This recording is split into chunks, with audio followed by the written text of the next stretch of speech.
you don't have a specific plan in your place, life is just going to fuck you up. It's just going to move you around. You're going to just take the punches and you're not going to be able to like be a solid person, be that solid rock as people say.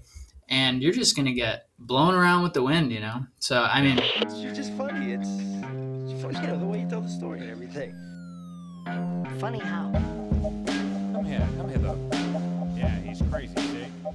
Who are you? We interrupt this program to bring you a special report.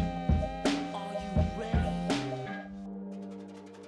Ladies and gents, hey, thanks for tuning in to another episode of the Berardo Podcast. I, of course, am your host, Tony Berardo. Today's a fun episode. I get a chance to talk to Ben Mangum. So I've known Ben for many years, and the transformation he's gone through physically, mentally, has been fascinating to watch. Super proud of him. He now runs a coaching business, so he helps like-minded folks reach their goals. I'll leave all the information that you need for the episode in the description below, as well as today's sponsors. So you can take a look at everybody who's supported the podcast below, including one of my favorites, AG1. So Athletic Greens, known as AG1, is the all-in-one supplement. So take a look at the link below. You're going to get a year's supply of travel packs, as well as their vitamin D3, which most of America is vitamin D deficient. So this is just a good way to increase your vitamin D intake. So take a look at that along with our other sponsors. Without further ado, let's get into today's episode. And we're back. Thanks for tuning in for KXAXY. Ben, what's up, buddy? hey, not too much. What's good, man? Dude, everything, man. So listen, first, thanks for coming on the show. Been a minute. Yeah, for sure, bro. It has been a minute. Too bad we couldn't have gone in person, but maybe we'll make that happen soon. We'll have another episode if you like me enough. I do like you enough. I think you're probably like in the top tier of guests that I've had on multiple times. I think, not including Brenda, I think she's been on the most, and she hates every minute of it. But I think, yeah, you're number 3 of the guests that have been on the most. So congrats on that front. You do get a prize at the end of this. No, but it's good to. We'll definitely do it in person for sure. But I wanted to talk to you mainly because it's been interesting to see you. Well, we're going to do a couple things, but it's been interesting to see you kind of transform mentally, physically, and it fascinates me more so, I think, when this does happen to individuals that I know and care about, because it's such a big part of my life and has been for so many years, as you know. And I just turned 38, and people look at me like I'm a fucking psycho that I still commit to health so much, because not for nothing, not to downplay what you're doing, but when you're in your 20s, it's way easier. It just is. 2 reasons why. Number one, you don't really have a lot going on, typically, not you specifically, but in your 20s, you don't have a lot going on. You're still trying to figure out like your career, and you might be single, and you're still eating whatever you want. Your metabolism is still booming, and mentally, your brain is still developing until you're in your, late 20s, 25, 26. Studies say that you're still in development, right? So you're still trying to figure things out. You don't know what to do. You don't have structure in your life. So there's a big opportunity for people in their 20s to get that structure right away. But more often than not, a lot of people in their 20s don't. So it's even more fascinating that you figured it out a little bit earlier, but you're kind of on this fast track of you figured it out, you're good at it, you see the results, and now you're starting to teach people how to do it. And that to me is motivating, because for a big part of my life, that's what I was doing as well.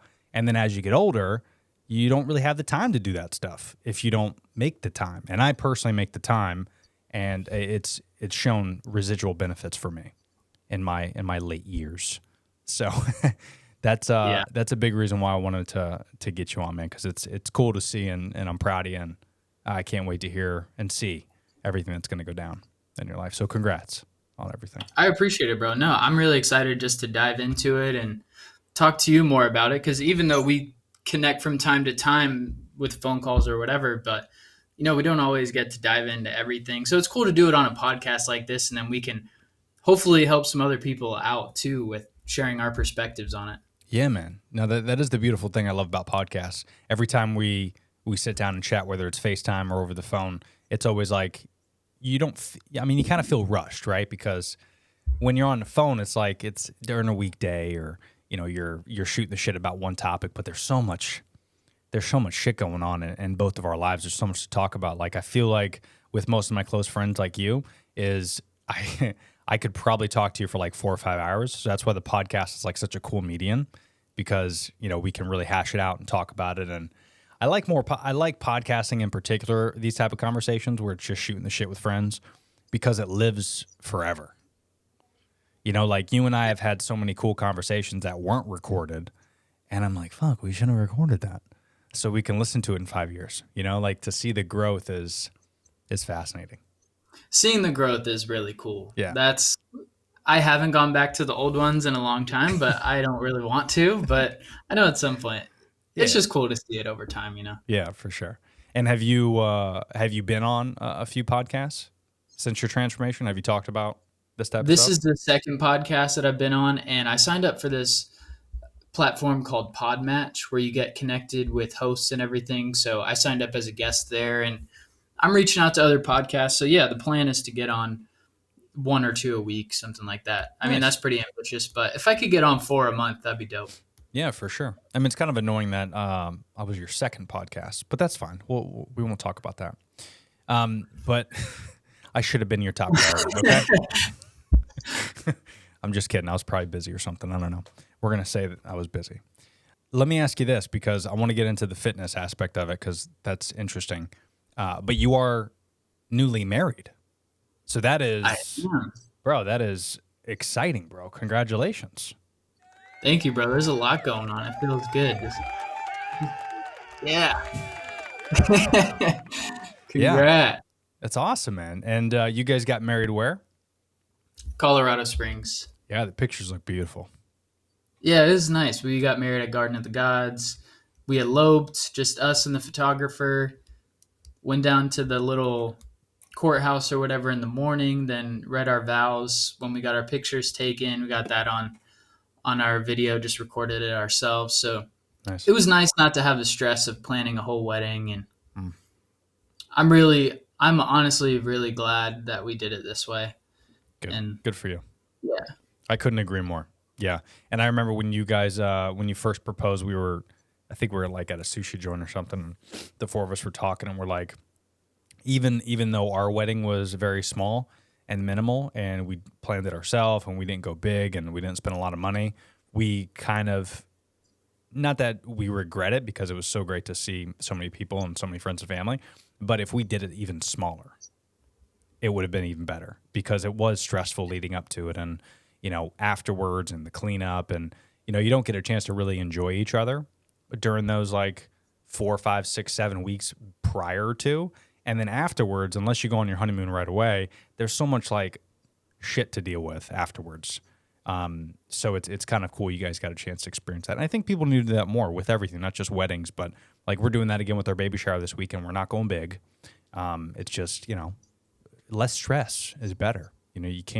We have to start thinking less about like what we're supposed to do because Cosmopolitan magazine told us to do it. And we have to start thinking about what's going to affect our mental health and, finances as well. I mean, that shit's expensive. The bigger you go, the more expensive it is, right? So. Yeah, definitely. No, I mean, every couple we talk to, they're just like, oh, don't spend money on a big wedding. Even if you have the money, you don't even get to spend quality time with all of the people that you have there. Yeah. And literally everybody was telling us that. So we're like, all right. Awesome. It's so cool that the shift has changed. Because when we first told our parents what we were going to do, they're like, really? You're not going to like do it in a church and you're not going to have like 200 people? And we're like, no. It's going to be intimate. It's going to be chill. That's the way to do things for sure. It feels good. Yeah, good. You feel any different? I mean, you guys been together for quite some time, right? So yeah, we've been together 4.5 years. Yeah. It feels good. I mean, it just like when I proposed, you feel like your relationship gets stronger. We just got married. You feel like your relationship gets stronger. So it feels slightly different, but it feels good, Yeah. Good tack breaks. But at the same time, it doesn't feel different, but it's, yeah, just improved a little bit. Yeah. Absolutely. And how does she feel with everything from what you're doing on the fitness aspect? I mean, I know, she's working out with you and things like that, but like I'm curious her thought process from like day one. What was your communication to her? Because I'm sure a lot of people out there, maybe they're in the situation of, the male, the female, they have to look at their spouse and they have to kind of say to themselves, well, this is the step I'm going to take. And some spouses support them, some don't. And that's kind of the hardest part, right? Is if you don't get the spouse support, that's a big issue. But also, too, if you, the individual, if you don't want to take that first step, your spouse isn't going to tell you. So, like, I'm not going to tell my wife, hey, you need to work out because I want you to look XYZ. I want you to be healthy. I want you to this, that, and the other. That's not going to happen. That's set up for failure, right? That marriage is not going to go very well. But you as the individual need to kind of get your shit together so that way your spouse is A, attracted to you, is B, wants that longevity of life with you, right? Because a healthier life is a longer life, hopefully. And, that's going to make both of you happy down the road. So if you don't have that individual motivation, you're not going to be able to motivate your spouse and get your spouse excited about the relationship. So was Rachel kind of a support for you on that Yeah, aspect? yeah, she's been supportive from the jump. So historically, for myself, I'm a person who's been inconsistent. I try something out and then I fall off, or I have a good idea and I have good intentions, but I don't stick with it.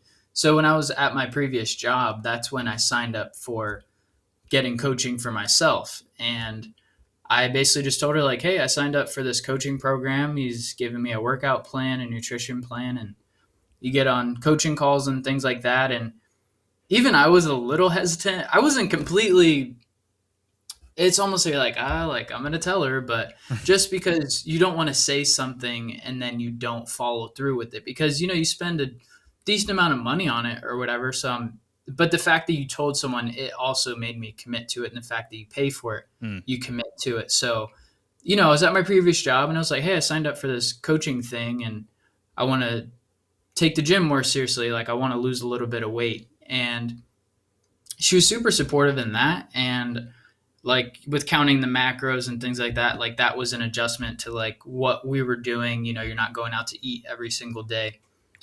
So in that regards, and then just over time, we went to the gym together. A little bit in, she started tracking macros for herself because we had the wedding coming up and she wanted to lose a little bit of weight or whatever and fit into the dress. So yeah, it's been a cool bonding experience for us. I feel like we've grown stronger together just going to the gym, and yeah, just I feel like we're both on a personal development journey together to improve. So it's really cool. Yeah, dude, that's beautiful. And I think And then, that's kind of like an underlining positive that people don't think about when they think about health and wellness is like if you can get a supportive partner, not just that like hoorah rah, but if you can get someone that actually does it with you, whether that's just going to the gym with you and stretching, something. It doesn't you're not looking to do deadlifts with your partner if the other person doesn't want to. Like, that's okay. But if you can go to the gym and you can make that an activity to drive to the gym together and stretch together and laugh together and people watch together. The gym is some of the best people watching of your life. Like, it's just a cool experience that, you can do together versus just going out to dinner and fattening yourself up, spending money, eating food that's processed and cooked by 17 people. Like, there's a lot of positives to doing workouts together. And, maybe that's lifting weights, maybe that's yoga, maybe that's Pilates, bar classes, even just going on the treadmill together. There's just a lot of great benefits for sure. yeah, going through a challenging experience with somebody else is definitely a bonding experience. I don't know if you ever played team sports, but when before the season, you go through almost like a training camp in football. Like, we went to this military base camp and you like wake up super early and you do all these like hard workouts and training together, and your team just gets a lot more stronger. So if you can do something challenging with your partner, whether it's going on an intense hike or going to the gym or whatever's challenging for you guys, you're going to bond and get closer together through that experience, going through the challenges together. It's dope. Well, good, man. Good to hear. So tell me, so let's get into this. So tell me more about kind of like your journey, right? Because I'll throw up some before and after videos and photos. I'm sure you can send me some raw stuff. But first, let's talk about the most important part, I think, in this journey, which is how you got overweight, because that to me is the interesting part. That's the most important part, because a lot of people don't understand is when that does happen. Because I knew you when you were obviously not as shredded as you are now, but I knew you when you were relatively skinny, and then Yeah. over time you got big, just like a lot of people. I mean, I've had my phases as well, and it's interesting because you weren't aware of it. No. Like it's not like a lot You're of in denial. right. They're like a lot of people think the easiest part is putting on the weight.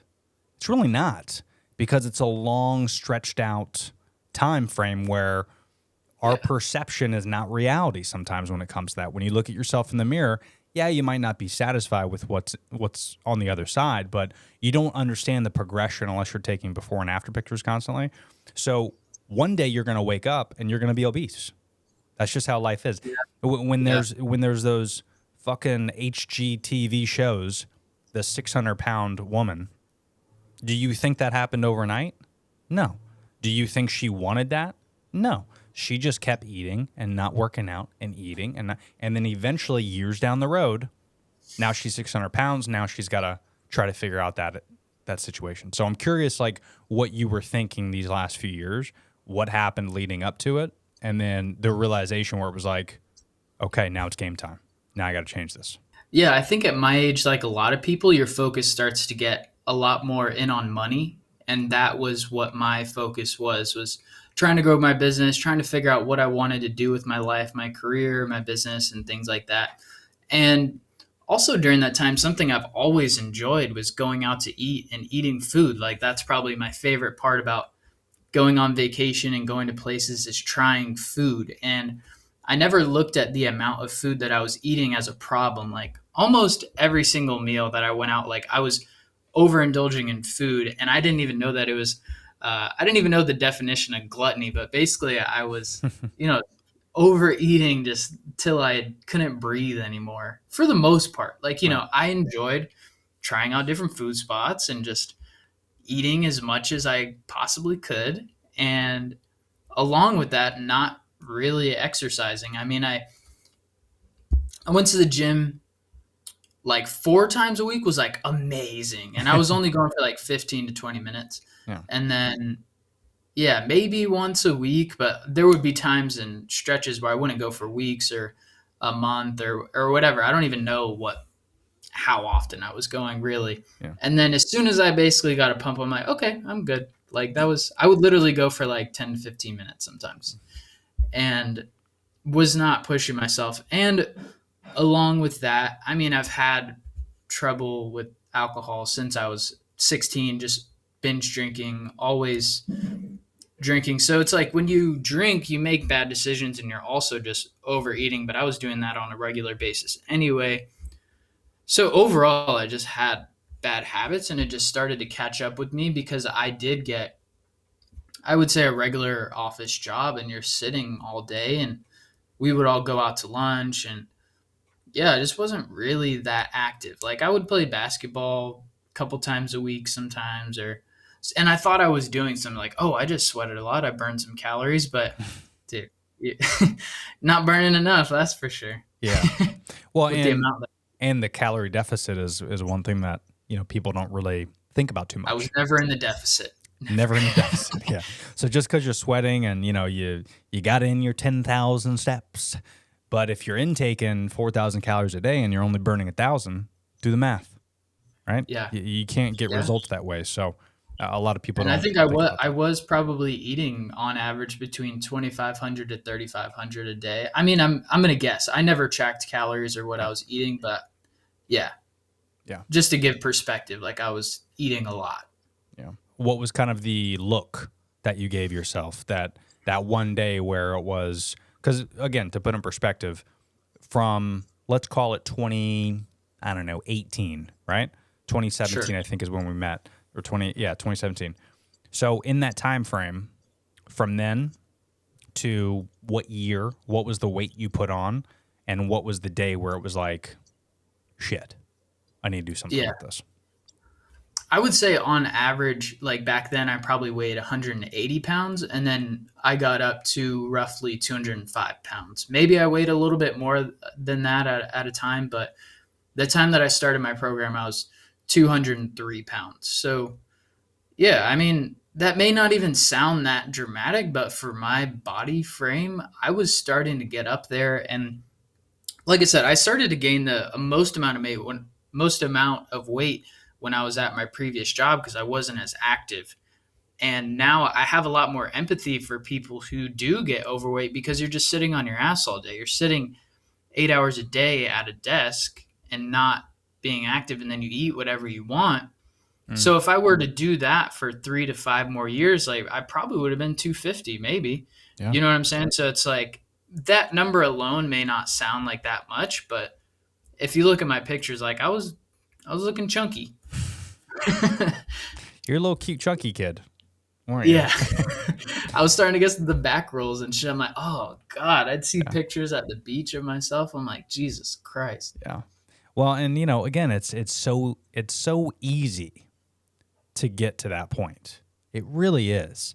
Like, Oh yeah, it's comfortable. it's and a lot of people don't understand is it's not just the fact that you're not active. The food that we're intaking, whether that's home cooked food or fast food, it progressively gets worse and worse every year.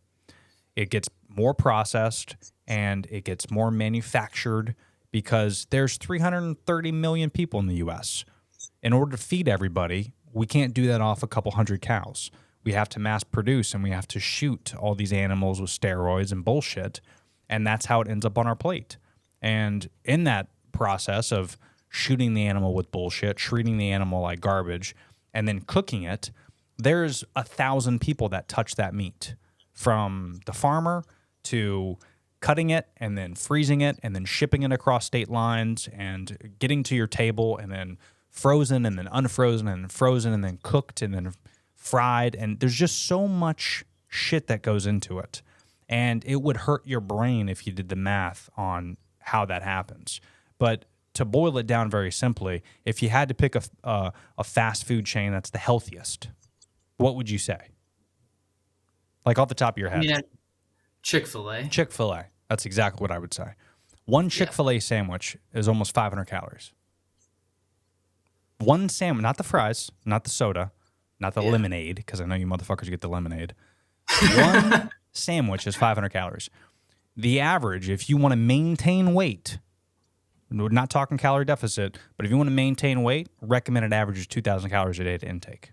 So if you're having 5 meals a day, 6 meals a day, including snacks, let's say you're having three meals a day, one of those meals is a Chick-fil-A sandwich. That's 500 calories out of the 2,000 you're supposed to intake. Do the math. Not to mention that sauce. Oh my God! Yeah. By the way, that's plain. That's like no additives to it at all. So, and no one's getting that plain. I mean, you got to do the sauce, you got to do the fries.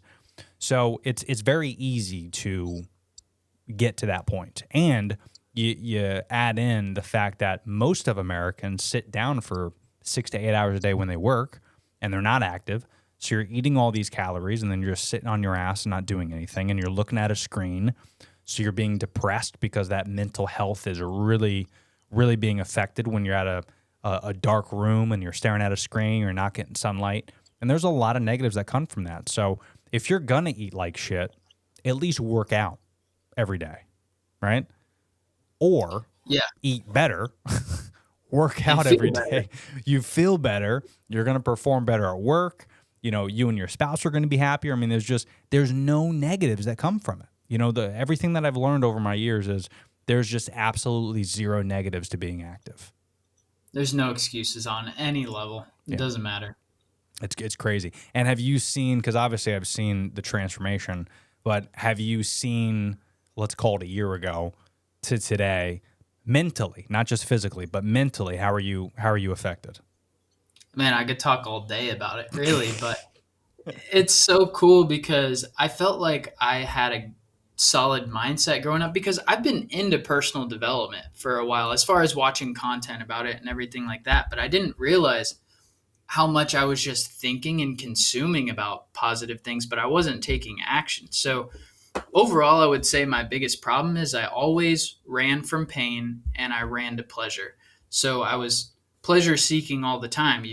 Whenever you had a challenge in life, even if it was something as small as, getting cut off in traffic, or whatever, any kind of small problem that you can think of, my mindset was so weak. Like, I didn't have any mental strength, and I just was constantly seeking pleasure in every aspect of my life.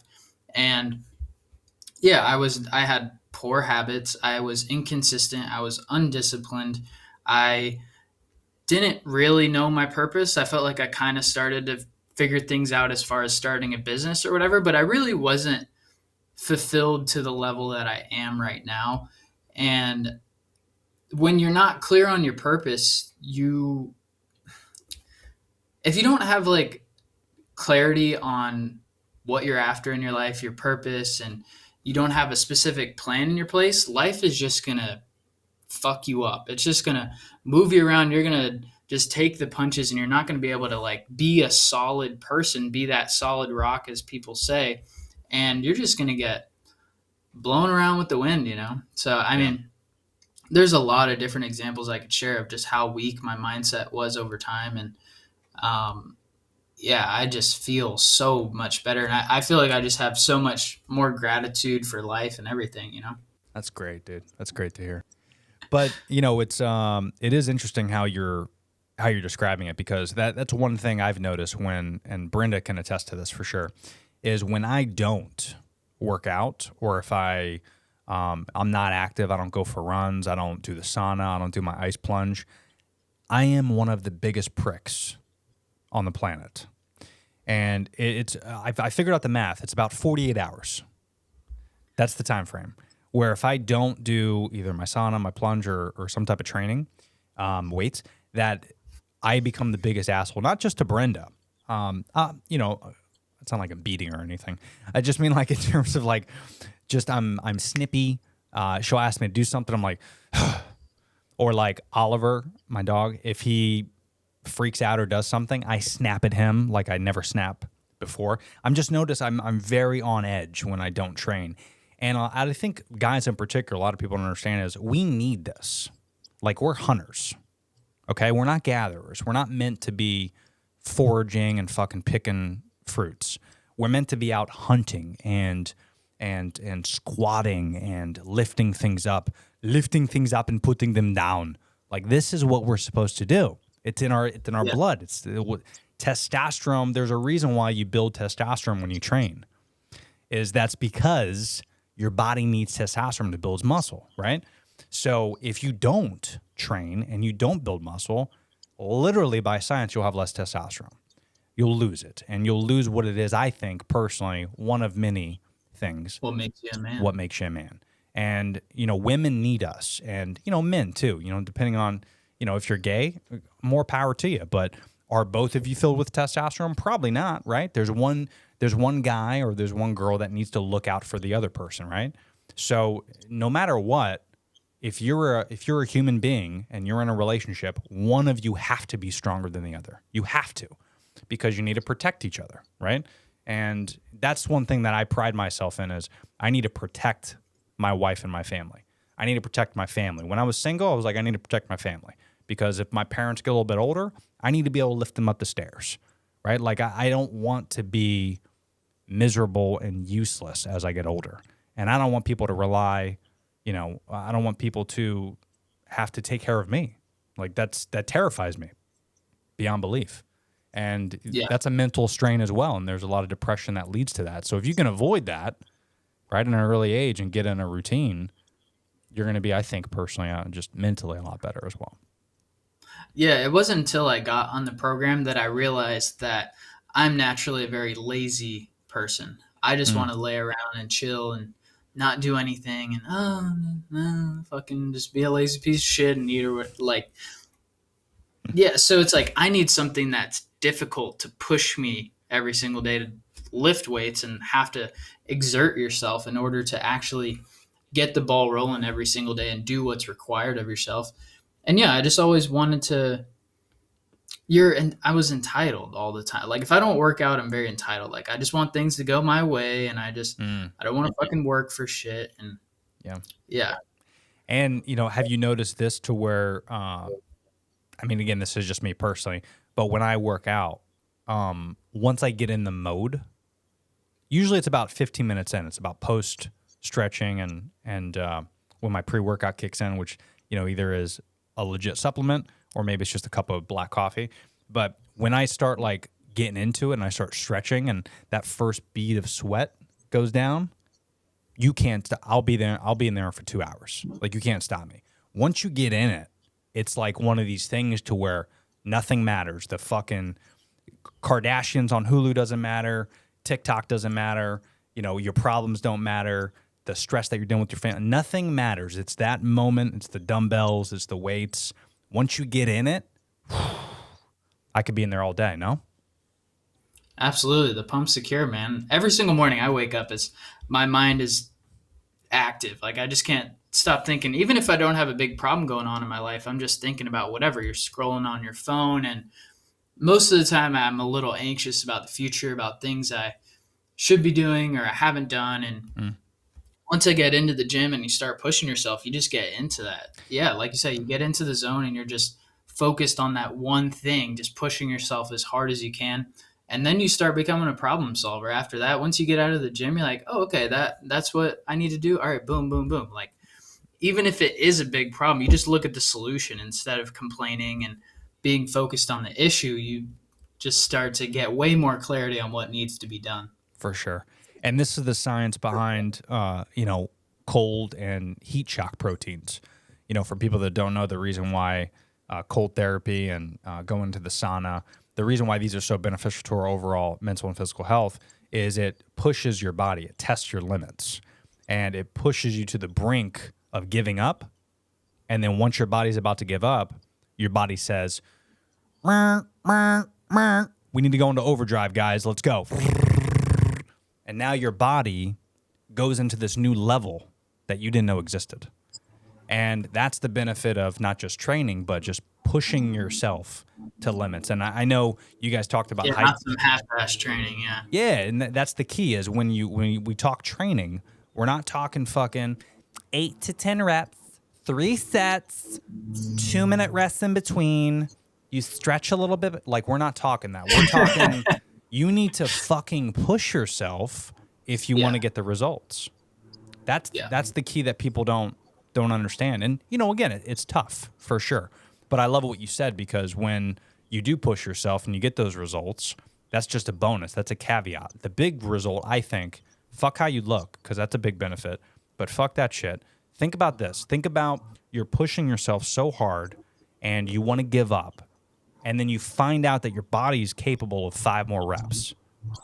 Now, when the dude cuts you off in traffic, it doesn't affect you. Exactly.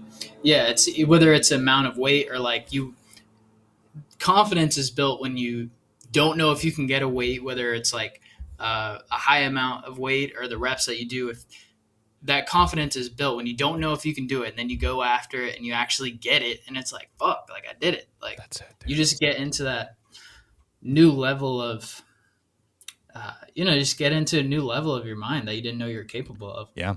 And again, it just prepares you for the bigger problems ahead. Like It's all about preparation. Yeah, Yeah. every day. none of the other stuff matters that you think it matters when you're able to kind of put yourself in that. I don't want to say like a higher level of thinking because it's not like a cult. It's just like once your body is to the peak of quote unquote perfection of what you need on a daily life, you realize that a lot of stuff doesn't matter. You realize that a lot of your problems go away. And that's not because problems go away, because they don't go away. It's how you handle the problems is what's the difference. You handle the problems way more different when you're mentally and physically stronger. And Yeah. you can only get that way through training, Yeah. Yeah, and by having a strict routine, you become a person who can handle the problems that life hands you. Like life's coming to hit you in the face. Life's going to hand you circumstances that you don't want, and you're going to have problems that are outside of your control. But if you can stay strict in your routine, in your program, and not, not waver on your non-negotiable tasks that you have to get done, you're going to be a person who can handle that stress. You can handle those problems that come into your life. And that's one of the biggest benefits, is just becoming a person who can handle the stress of the things that you want. That's right. They coupled that with the hard realization that any type of substance that you're putting in your body that's going to prevent you from doing the things we're talking about, to training and to be healthy, that's going to really affect your overall life. Great example would be alcohol. We talked about this in the beginning of the show. But I've been sober since October, and I know you guys have gone back and forth, and I know you've been sober for a long time too. But it was one of the hardest things that I've done, no question. Yeah. And when it finally got out of my system, I want to say maybe it was 4 weeks. I can't really do the math in my head, but I stopped it, and Halloween was our last day where we went hard with the booze. And then November 1st, right, the next day, hungover, destroyed, and I was like, this is a perfect time to stop drinking alcohol because I felt like shit. But the holidays, Tony. But Thanksgiving and Christmas. I love how like the accent we use is the same. No matter. So stereotypical. But it is true, man, because a lot of people said that, right? They're like, well, what'd you do for Thanksgiving? Did you not have wine? I go, crazy, right? Crazy to think that I don't put poison in my body. And, listen, don't get me wrong, man. I love me some vino. Like, I do miss it. But what I don't miss is, even if it was a glass of wine twice a week, what I don't miss is how that week was. That week was shit. It's not my best week. Yeah. There's never been a time in your life where I had the best week ever. My relationship was great. My training was the best. That week was not filled with alcohol. There's never been a person. It's average. Yeah. There's never been a person that said that, where they're like, yeah, this was my best week. I was the most productive at work. I had the best week of my life when you drank. Never happens. And that's because it takes not only a week for alcohol to get out of your system, even if it's just a couple glasses, but just mentally, you can't recover even a day or 2 days later. So what do we do as human beings? Well, we intake caffeine, right? Once we fill a gullet with a bunch of caffeine, because we don't want to like feel that grogginess from a couple nights before, well, now we're getting dosed with caffeine constantly. Now we crash midday. And now we're like, ugh, life is horrible. This job sucks, and I don't have the energy to do. Bro, you don't have the energy because not only did you have a bunch of alcohol, but now you had a bunch of caffeine, and now you're crashing. Of course you don't have energy. And you didn't work out today. So of course you don't have energy. Like It's like, of course you feel like shit. You're not doing anything to make yourself feel better. Like that feeling that you get after a workout that we were just talking about, that gratitude, that clarity, that peace of mind that you feel, you don't just wake up with that. Like you don't just wake up out of bed and feel amazing. And then if you add on top of feeling hungover, I like to look at it like you're in the negative. Like waking up every single day, you're at like 0, but if you're hungover, like you're in the negative. So how are you going to expect to feel good if you're participating in things that make you feel like shit? Like it just doesn't make fucking sense. And people are delusional about the things they're doing. Like they just don't get it for some reason. Yeah. And a lot of it has to do with what we've been taught. It's the whether it's movies, TV. I hate to sound like, a 50-year-old grandpa that's saying their kids shouldn't play video games, because I'm not that person. But I am saying that the social aspect of drinking is fun, and I get it. It's that social lubricant, especially if you're an introverted person. I mean, obviously you know me, and for people that don't know me that are listening, I'm extremely extrovert. I don't need alcohol to have a conversation. I'm not, obviously neither of us are buzzing right now, and we're having a great combo. Like we're maybe a different human, and I get that. Some people need that social lubricant. What I would say is this, what if alcohol was illegal? What if you couldn't drink it? Could you live your life without it? The answer is yes, for sure. We don't want to because we're comfortable with it. We do it all the time. We see it. But once you get out of that routine, like you were saying with working out, and you replace it with something else. I'm an addict by heart, so I was addicted to a lot of different things. But when I replaced one addiction, in this case it was booze and drugs, when I replaced that with work and working out, my life drastically changed. Not only Yeah. was I able to, be financially independent, but I was able to work for myself. I found myself a nice little toots, and things are good. And that's because I got myself on track. So we always like to point fingers and complain that America's shitty, life is crazy, and it's the government's against us. And you can complain all you want, but when you're just not doing the right steps to make things better, Yeah. you got to look at yourself in the mirror.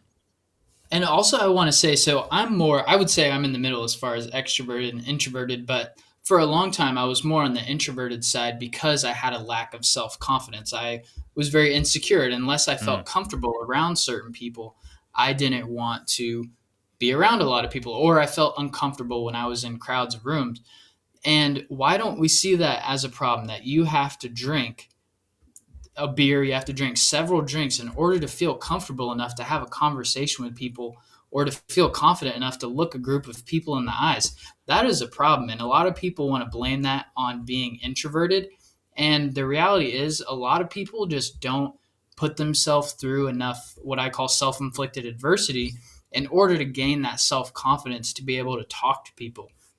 And I can say that because I was one of those people. Whenever I was at a family event or I was at some kind of party, some work thing, I felt like I had to drink in order to feel confident in a group setting because I'm more introverted, which I think is bullshit. Like, sure, if you may not naturally feel inclined to speak to a lot of people, like you're more on the shy side, but you need to understand and get honest that requiring to drink alcohol in order to speak to a group of people is a problem.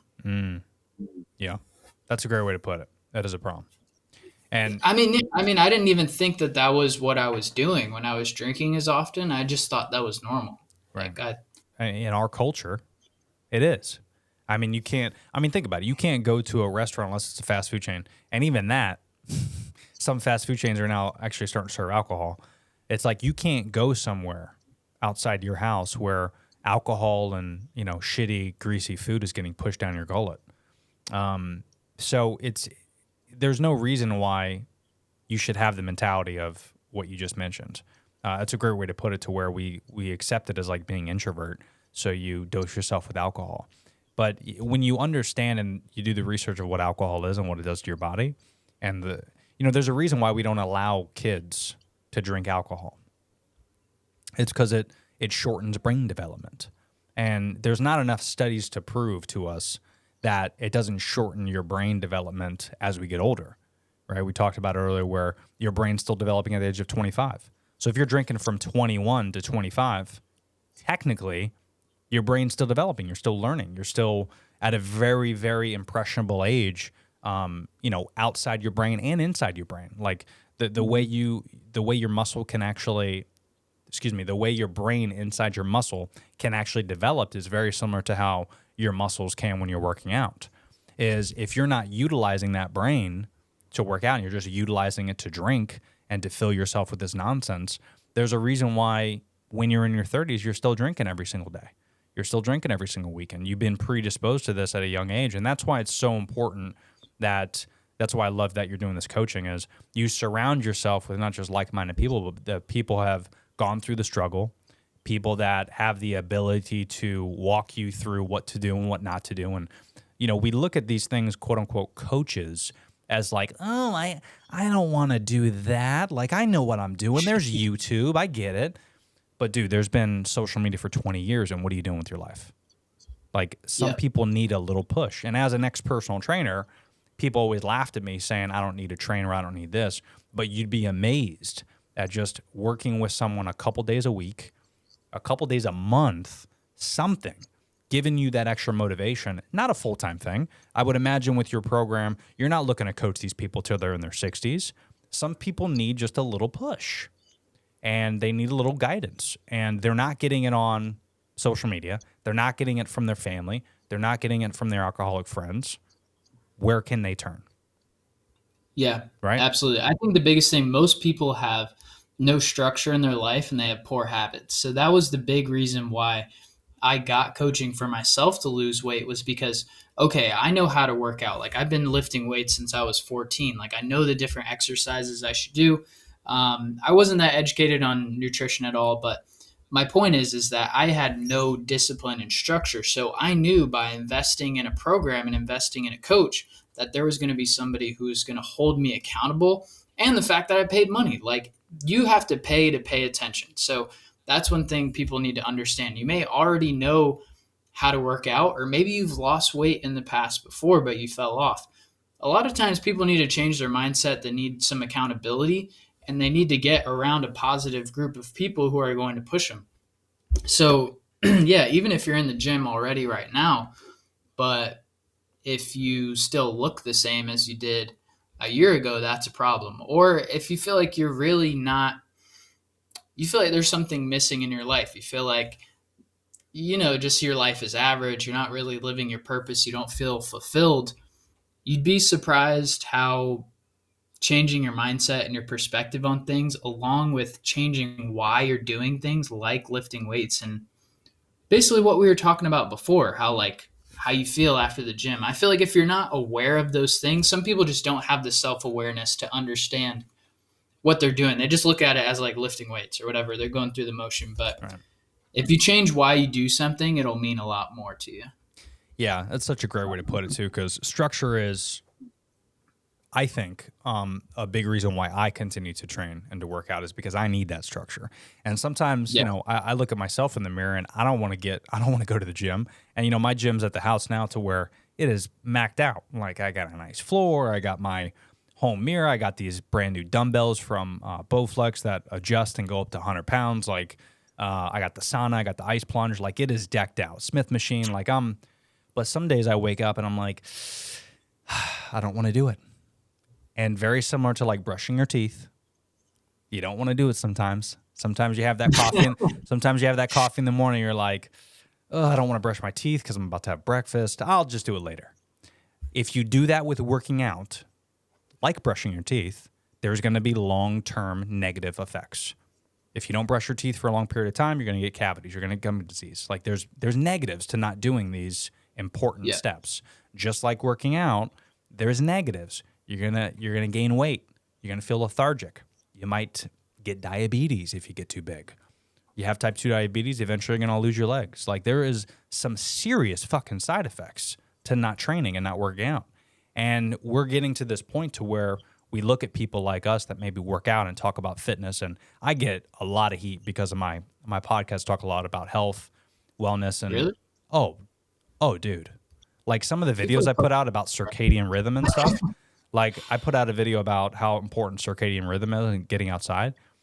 In the comments, people are like, well, you must not have a fucking job where you got to wake up at 5 a.m. and you got to work till 6 p.m. and feed a family. And I'm like, what the fuck, bro? Like how are They you? just project their insecurities on other people. Yeah, dude, of course. And I get it. I respond back saying, hey, I would look up more details about circadian rhythm and the importance. Because if you are a family man and you do work out, this is going to be beneficial to you. Like I try to do but at the end of the day, it's just so funny how people look at this like it's a privilege to do this. No, bro, like you have to do this. Like this is a necessity. You must. And if you cannot do it on your own, thankfully there's people like Ben Mangum out there that offer coaching that can walk you through the process and give you some structure. That's the key. You got to figure it out. No, for sure, man. I mean, people just get shit so twisted of what we all get so comfortable. Everybody is so comfortable, even if you're working hard at your job or whatever. You're always pleasure seeking, looking through the different. Yeah. I don't know. Just what I'm trying to say is people, like you said, don't look at working out as a requirement because they're not educated on the health benefits. And for me, I always took my health for granted. Like anytime I heard you talking about health or I hear other people talking about health in the past, that never motivated me to work out. Like I didn't, you know what I'm saying? Yeah, You just take it for granted. And it's not until you get like hit in the face with some shit that you wake up, And you're like, oh, shit. And by the way, one of the last things I want to mention is as you get older, it gets more challenging. Yeah. As you get older, it gets more challenging. So it's important that you get this structure now because it's going to take a long time. It might take a year. It might take you 2 years to get that structure. So it's important that you figure this thing out early because when you're in your 50s and 60s, and I'm dealing with it as well. I got family members and friends that are a little bit older that are trying to get into it, and it's tough. Your hormone levels are fucked up. If you're a guy, your testosterone level is extremely low. Your metabolism is the lowest it's ever going to be. When you hit over 30, your body quite literally starts dying. That's the whole idea. It dies every day. It gets worse and worse and worse unless you work at it and you perfect it. And that's why it's so important, no matter what age you are, specifically younger, but you got to get on a routine because it's going to be even harder. If you want to work out now for the body you want later. That's what I always say. Yeah. Is don't think about it as like, oh, I want to be good for the gram. No, bro, like you want to last a long time for your family, right? Like especially me, we got a baby on the way. Like I'm working out harder now more than I ever have because I'm like, I want to run around with my kid when I'm 70. Yeah, you can't do it for the superficial reasons. That's why I always fell off because I was pretty skinny for a long time. So I was like, I'm good, whatever. Or even now, if I allowed my looks to dictate my actions, I'll be like, oh, I look good. I got abs, whatever. But all of the benefits that we've talked about, not even just the health, but having the structure in your daily life, how it makes you feel, the clarity, and just living in alignment with the life that you want. Like you said, playing with your kid. Like, bro, some parents literally can't even fucking play outside with their kid. Like, it's fucking pathetic. I mean, I don't have kids yet, so I don't really like to speak on stuff like that, but it's the truth, man. Like, well, I could tell you, it's I have a kid on the way. It's fucking pathetic. Yeah. Okay. Like, actually, I guess we can speak. I mean, if you make the observation, fuck it. Yeah, exactly. Like, it's, there's so much more important things in life than what we typically do on a daily basis. So getting that structure and working out and having that fitness, it's going to help a lot of things for sure. From your whole journey, if there was one sentence or paragraph, if there was one thing that you can say about how life-changing this whole process was, how could you put a bow on this and talk about it? I would say that it gave me clarity on what my purpose is as a man. I used to always think that my purpose was my job or the business that I was after, like video production and helping people with telling their story. That was the thing that I told myself. But really, it wasn't until my coach told me what my purpose was to create the man that you admire and give him to the world. That's what I have to remind myself every day of why I'm doing this. And every day, you have to choose your purpose over pleasure. And that is what kept me going this entire time. Whenever you want to fall off, whenever you want to quit, whenever you don't want to wake up at 4 a.m. or 5 a.m., whatever, or if you want to go back to drinking, like I have to choose my purpose over my pleasure, purpose over pleasure. And I would say you need to understand that that is everyone's purpose. That is what you have to do in this life, is to make the best Tony. You got to create the best 10.0 version of Tony. And if you don't do that, basically you're just selfish because you're choosing pleasure and you're choosing comfort over your people, especially people who are in a relationship, you're married, you have a kid. Like, you're basically just giving these people a big fuck you by choosing you over your people. Yeah.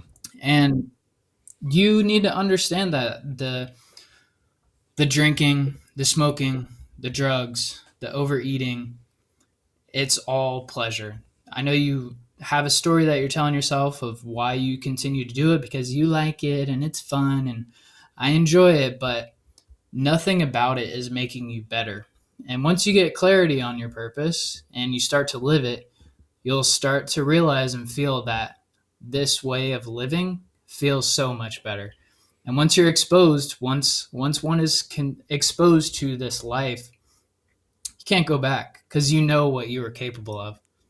Yeah, that's such a great way. I could never go back to being a dumb drunk little bitch. I mean, and that's just what I was, bro. I mean, just a little boy. Like, I was just acting like a boy. Yeah. Know? And a lot of people are probably listening to this and are like, well, it's easier said than done. Because no shit. I work, I work X amount of hours, and I don't have time to cook my own food, and fast food is better. Going out to dinner is better. It's our date night. Like whatever your excuse is. I would say, to add on to what you said, because that's perfect what you said. But to add on to it, I would say everybody has been in that situation where you know it's the wrong thing to do, but you're choosing the pleasure. A great example would be this, is you're out to dinner. On the rare occasion you probably shouldn't go out to dinner, but you do.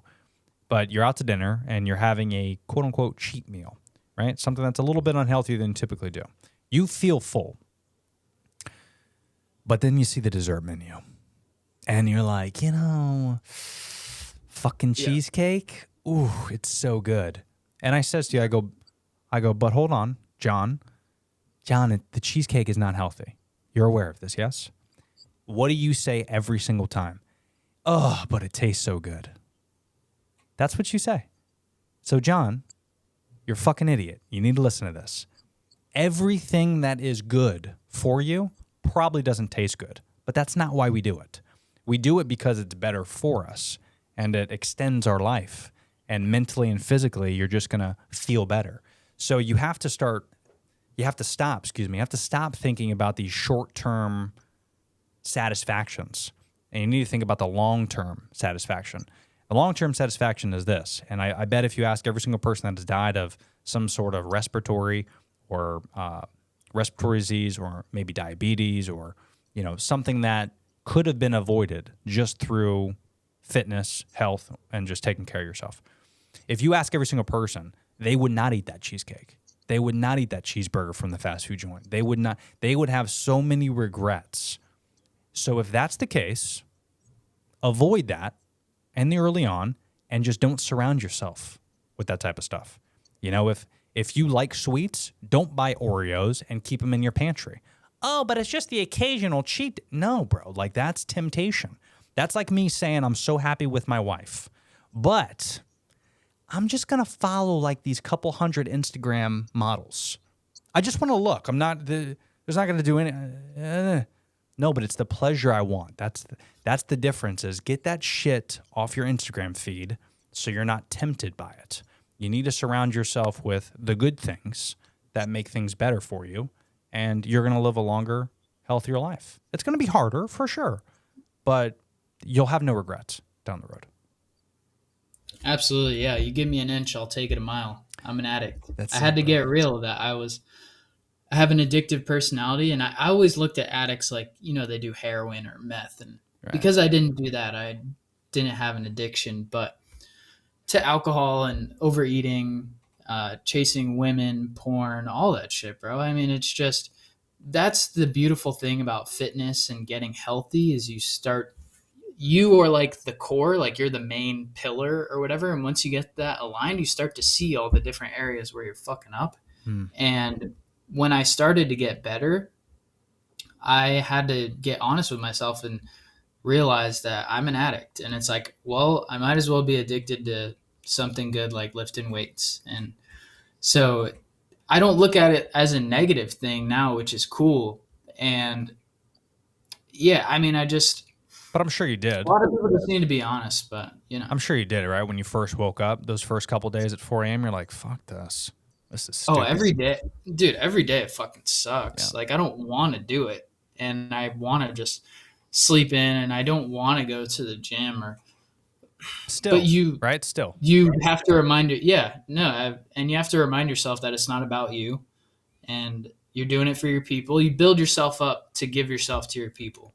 Yeah. And it's, you do these hard things to make yourself feel better and build that self-confidence and that discipline.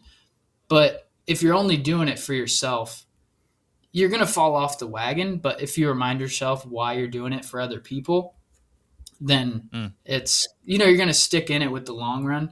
There was something that I learned that I think would help a lot of people watching this is that there's two different phases that you'll go through when it comes to when you go on your personal development journey is self-actualization and then self-transcendence. So it starts with self-actualization. Like you hear these people where they're just focused on them and I'm just doing me and, I'm done worrying about other people, and they're going to the gym and they're on their shit and they're just like in their grind mode worrying about themselves.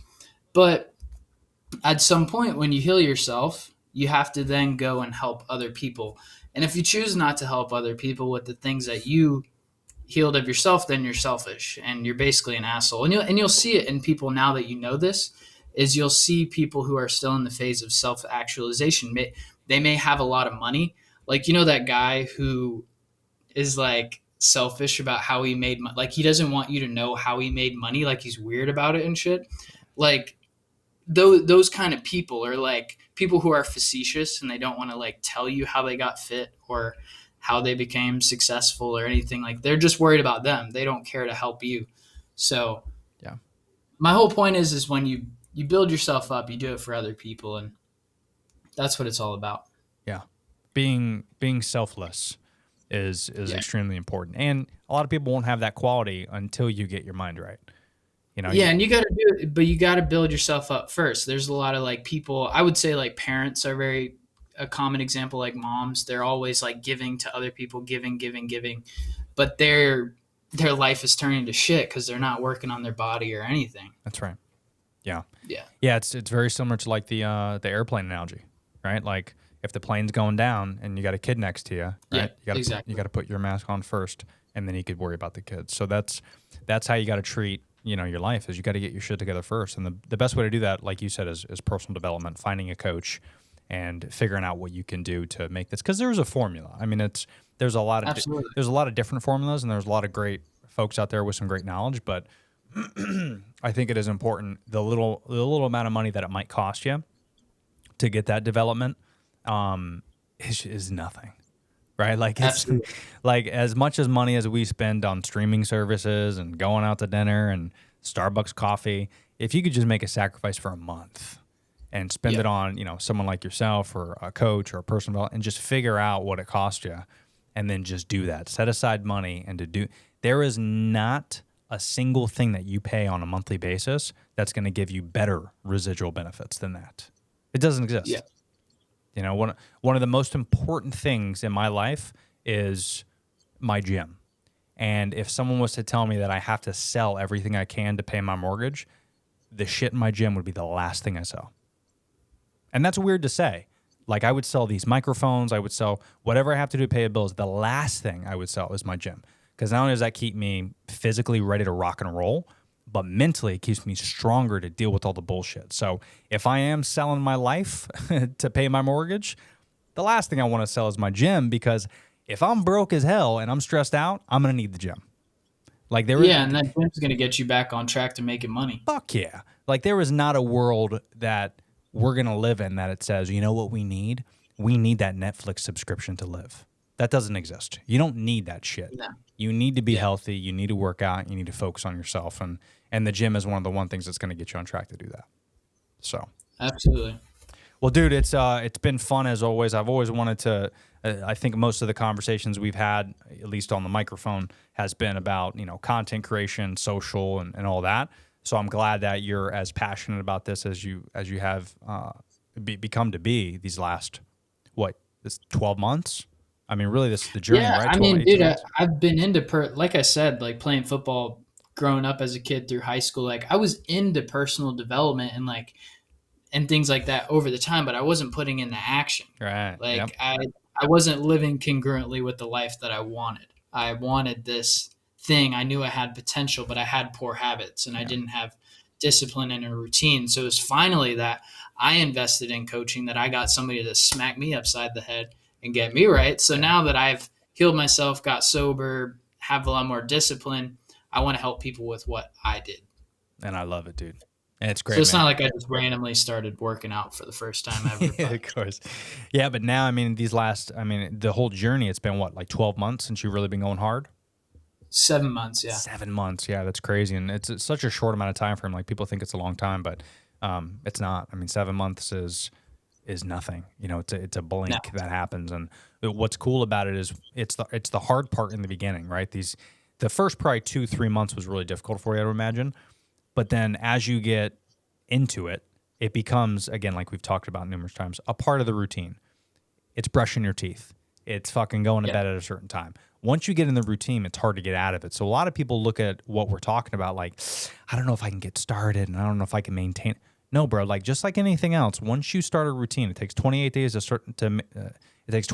to get on a routine. once you can like get on this routine, it's so easy to maintain it and you cannot live without it. And you will sacrifice other things in your life to stay on this routine. Because again, it is the only thing that gives you those residual benefits. Absolutely. And I know we spoke about alcohol earlier, but it's not until you drop those vices that you can really start to move forward. In order, like you said, get into that routine, you're going to fall off your routine. You're going to fall off on your good habits if you continue to self-sabotage with alcohol, drugs, all that shit, whatever your vices are. So it's like you got to get rid of the bad shit, and then you just start. Just start with the good shit, start with the habits and the routine, and you will start to develop the habit and make that sacrifice of what's, you'll make the sacrifice of the things that aren't needed for the better life. Dude, well said, for sure. Well, listen, man, again, it's been a pleasure to get to chat with you about this topic. It's cool to not only see your progression, but I'm just proud of everything that you've been able to accomplish, and it's cool to see, dude, for sure. And Thank you, bro. And your social media, it motivates me, and I've been in this for quite some time, and I know it motivates other people. And I think if people want to make the sacrifice, whether it's a monetary sacrifice, mentally, physically, whatever that sacrifice is, I think working with you would be well worth it. So where can people go to find you? What can they do to reach out to you with coaching? Is it DM? Is it email? What's the best way? Yeah, for sure. Follow me at Ben C. Mangum on Instagram. I post on my Instagram every single day so you guys can tune into the story and see my daily routine. And yeah, shoot me a message for coaching and I'll give you a breakdown of the program. We can just get it cracking on changing your life. One thing I want to say that I didn't get to, and Tony said, there's a lot of fitness guys out there. There's so much information on social media and YouTube and all of that. And one thing I will say about myself is I make things very simple because that's what worked for me. There's a lot of people who make shit super complicated and give you all these different options. Whatever's best for you, we're going to make it super simple and just take it one step at a time and change your life. I love it, dude. Well said. Again, Ben Mangum, ladies and gentlemen. Thank you so much, Ben, for coming on the show. And I appreciate you, bro. Thanks for sharing that and saying that you're proud of me. I mean, when I hear people like you, like my parents have told me how proud they are of me, or your girl, like, guys, that's what it's about. Making people proud. Like, don't you want to make your people proud? Yeah, like, dude. that shit feels fucking good. Fuck yeah, bro. Especially when you're part of that tribe, like if you have a group, like it might sound egotistical, but I've always wanted to be a part of the group that I am like the top person in the group. And whether that's, being a narcissist or my ego's big, but I was never that when I was in my teens and 20s. I worked very hard to do what I could, not to impress people because that doesn't motivate me, but I would just want to be the best person I can be. And if I am that best person in the group, it's going to motivate other people to be the best person they can be, not to be better than me. Even if everyone's equal at the end of the day, the trick is to get to that mountain. Everyone needs to be the best version of themselves. And sometimes you need that leader that's going to get you there. And you just got to find that person. So it looks like you've become that person, dude, and it's cool to see. So I don't see this going anywhere. I know you're going to keep it up for a long time. And I'm just excited, dude. So congrats on everything, and congrats on being a new hubby. That's a motivating caveat to this whole thing. And give Rachel our best. Yeah. Keep doing your thing, bro. Exciting. Appreciate you, bro. Let's talk soon. Yes, sir. Ben Mangum, ladies and gentlemen. Hey. Oh, hey there. First of all, thanks for making it to the end of this video. Not a lot of people do, according to the YouTube analytics, but I do want to say thanks for listening to this. There's some more episodes if you want to check those out, and they're all just as good. But if you haven't already, make sure you subscribe to the channel. Check out those timestamps below to reference some of the topics I talked about, as well as some discount links to some of our sponsors and affiliates. But thanks for listening to this episode, and we'll see you next time.